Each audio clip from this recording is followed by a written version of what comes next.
I'm Bridgette Powell. I'm the engineering manager for the web applications team at MobileCoin, where we develop apps that interact with the various MobileCoin technologies, all powered by the web. So today, we're going to take a walkthrough of the life cycle of a MobileCoin transaction in context of a user scenario. As a mobile-first company, we want our users to, 1, have a streamlined process to acquire MobileCoin, and then 2, seamlessly be able to purchase goods and services in our end-to-end encrypted network. So when a user needs to get Mob, how do they do this? What actually happens? Let's start with the scenario where a new user, who we'll call Alice, doesn't have any Mob. The first thing that she would need to do is get some. So we call this process Onramping.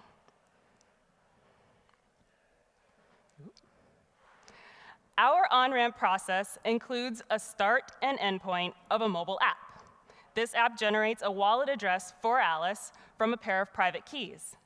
The app will provide the wallet address to our team service, and when Alice wants to exchange some fiat, like US dollars, into MobileCoin, you can do that.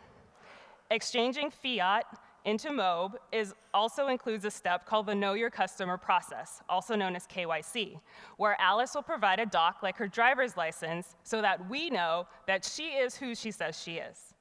Then she'll receive the Mob into the app's wallet. So great. Alice has successfully on-ramped and she has some Mob. Now she can spend it. Buying something with Mob is one example of an on-ramp, off-ramp. But there are also other options for off-ramping. Alice can exchange Mob back into a fiat or participate in peer-to-peer payments. Let's say Alice wants to buy a slick pair of customized shoes from her local artist friend. All users, including merchants, have a wallet address. So the merchant, who's her artist friend, sends their wallet address to Alice. Now, Alice can begin the process for initiating a transaction within the MobileCoin network. So what does our technology do here? There are 4 steps. First, we need to collect unspent transaction outputs that will be spent. Second, a handful of decoy transaction outputs to form a ring signature. For more details, we suggest reading How to Leak a Secret, which is an excellent research paper from MIT researchers that formalize what a ring signature actually is. Then 3, we prove that those transaction outputs intending to be spent are actually on the blockchain.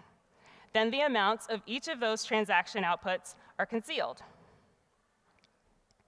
Currently, public blockchains and credit card data, which is not public, but we trust credit card companies to properly handle our data, currently they have visibility into everything users have purchased. And with this data, they can form relationships that triangulate information about the users, such as where they live, and connections to other users like family and friends. With our end-to-end encrypted transaction technology, the sender, who's Alice in this scenario, the merchant, who's the receiver, and the amounts of those MobileCoin unspent transaction outputs are all encrypted. The merchant and general public should not be able to see the history of your purchases, and we believe that it's unacceptable for payment systems to not have end-to-end encryption.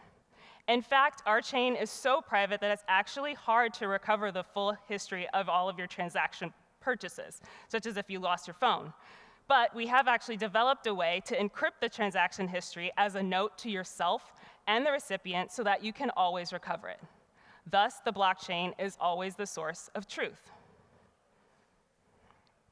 Now that a transaction has been constructed, we can submit it for validation. When the consensus network has reached a quorum, then the transaction is written to the blockchain. The network reaches quorum when 2/3 of the nodes agree that this is a valid transaction. This is done in a low energy and cost-effective way. In contrast to other consensus solutions, our energy usage is so low that members of the MobileCoin community have bought carbon offsets to make us even more carbon negative. In order for merchants to receive this newly validated transaction, they need to download the ledger and scan each block and apply their private keys in order to locate their transactions. The merchant uses a service to scan the ledger. They don't have to worry about the infrastructure details of actually running the service. For users, we don't want them to have to carry around a big machine to be able to do the same thing. We also don't want them to hand their keys over to a third party to scan the blockchain for them, because that's also not secure. So we invented Fog to efficiently post-process the ledger and provide transaction outputs obliviously to the user. This changes the paradigm of remote computing. And then boom, the merchant has received their MOB in seconds, and Alice has her shoes for only the price of the shoe and a low fee of around 2 cents.